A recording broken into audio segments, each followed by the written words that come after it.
এই দুনিয়ার পুরো জীবনটা এটা হচ্ছে যে লালসাময় একটা জীবন, লোভ, মরিচিকা, মায়াজাল। এই মায়াজালে আমরা আটকে আছি, ফলে মৃত্যুর কথা আমরা ভুলে গিয়েছি।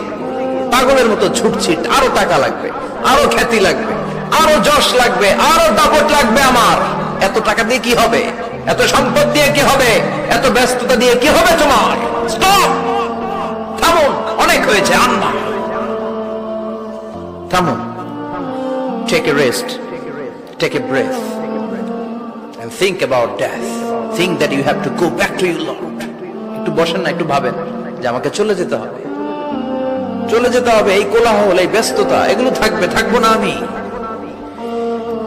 সাইয়েদনা ওমর ফারুক বলেছেন, মুতু ক্বাবলা আন তামুতু, মরার আগে একবার মরো। হাসিবু ক্বাবলা আন তুহাসাবু আলাইকুম, তোমার হিসাব নেওয়ার আগে তুমি একবার নিজের হিসাবটা করো না।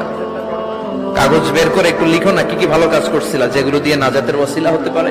1 2 3, আর কি কি আকাম কুকাম করছো দেখো না, লিখে দেখো তোমার অবস্থাটা কি। মরার আগে একবার মরো। মরার আগে খাটের মধ্যে শুয়ে শটান করে চোখ বন্ধ করে একবার মরার ভান করে দেখেন কেমন লাগে।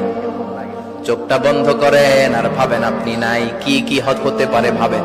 আপনার ছেলে মেয়েরা কান্না জুড়ে দিবে, আপনার প্রাণের স্ত্রী বিলাপ শুরু করে দিবে, বন্ধু বান্ধবের চিৎকার আর মাতম, স্থানীয় এলাকার মসজিদে ঘোষণা, অমুক এলাকার নিবাসী অমুক ভাই অমুকের ছেলে অমুক দুনিয়ায় নাই।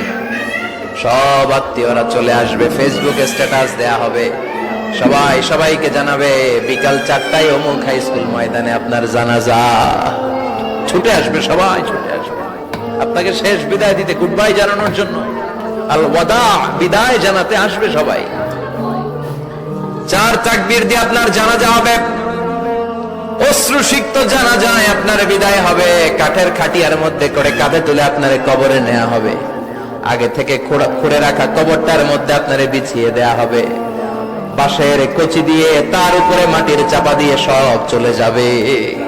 ভাবেন না একবার চোখ বন্ধ করে, this is the circle of life, this is the nature of life. এটা সবার হবে, আমার হবে, আপনার হবে। এত মায়া, এত ভালোবাসা কই যাবে? কেউ থাকবে না, সবাই আপনার অন্ধকার কবরে রেখে দিয়ে চলে আসবে।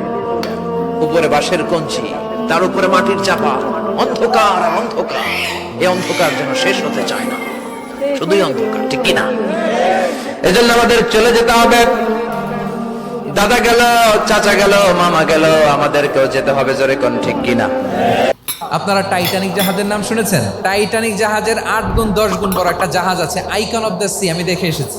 রয়্যাল ক্যারিবিয়ান দেখে এসেছি। সাগরের সামনে জেটিতে যখন দাঁড়ালাম, জাহাজটা যখন যায়, আমার মনে হচ্ছে একটা শহর, পুরো একটা শহর মনে হয় পানির উপর দিয়ে ভেসে যাচ্ছে। পড়েন সুবহানাল্লাহ। এই যে আইকন অফ দ্য সি, এই জাহাজটা, এটার ভেতরে স্টেডিয়াম আছে, সুইমিং পুল আছে, রেস্টুরেন্ট আছে, 3000 4000 রুম বিশিষ্ট, কক্ষ বিশিষ্ট হোটেল আছে। এই সবগুলোর নিয়ে এগুলো চলে সাগরের দোলার মধ্যে, জলোচ্ছ্বাসের মধ্যে। এই সাগরের ভেতরে এই জাহাজগুলোর ভাষায় রাখছে কে? এই যে বাংলাদেশের যে গাড়ি